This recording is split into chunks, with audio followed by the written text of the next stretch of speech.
നിങ്ങൾ അറിഞ്ഞോണം, നിങ്ങൾ മനസ്സിലാക്കുന്നുണ്ടെങ്കിലും ഇല്ലെങ്കിലും ഓരോ തവണ നിങ്ങൾ വചനമെടുത്ത് വായിക്കുമ്പോഴും സങ്കീർത്തനങ്ങൾ 119, 130 സംഭവിക്കും. എന്താണ് സങ്കീർത്തനം 119, 130? അങ്ങയുടെ വചനങ്ങളുടെ ചുരുളഴിയുമ്പോൾ പ്രകാശം പരക്കുന്നു. അതായത് ഇരുട്ട് മാറിപ്പോവും. ഇരുട്ട് പിശാചാണ്. ഇരുട്ട് മാറണമെങ്കിൽ ഇരുട്ടിനെതിരെ യുദ്ധം ചെയ്തിട്ട് കാര്യമില്ല, ഷൗട്ട് ചെയ്തിട്ട് കാര്യമുണ്ടോ? ഇരുട്ടിനെ കുറെ അങ്ങോട്ട് വഴക്ക് പറയും. പിള്ളേരെ വഴക്ക് പറയുന്ന പോലെ ഇരുട്ടിനെ കുറെ അങ്ങോട്ട് വഴക്ക് പറഞ്ഞു. ഇരുട്ട് പോവോ? ഇരുട്ടിന് നേരെ 4 ചാട്ടം അങ്ങ് ചാടി. ഇരുട്ട് പോവോ? പോവത്തില്ല. ഇരുട്ടിനെ 4 കുലഭ്യം പറഞ്ഞു. ഇരുട്ട് പോവോ? പോവത്തില്ല.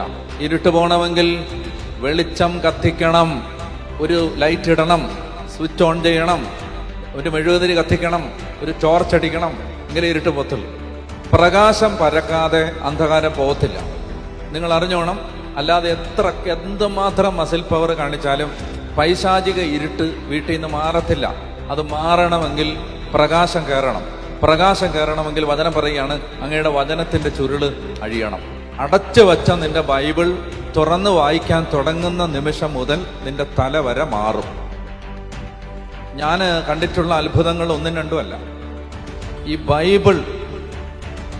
ബൈബിൾ തുറന്ന് വായിക്കാൻ തുടങ്ങിയതിന് ശേഷം മനുഷ്യനുണ്ടായ അത്ഭുതങ്ങൾ എന്നോട് ഒത്തിരി പേര് പറഞ്ഞിട്ടുണ്ട്. അച്ഛാ, ഞങ്ങൾ ജീവിച്ചിരിക്കുന്നത് തന്നെ വചനം കേട്ടതുകൊണ്ടാണ്, വചനം വായിച്ചതുകൊണ്ടാണ്. അത്ഭുതങ്ങൾ സംഭവിക്കാൻ നമ്മുടെ കയ്യിൽ ഒരു ആയുധം ദൈവം തന്നിരിക്കുകയാണ്.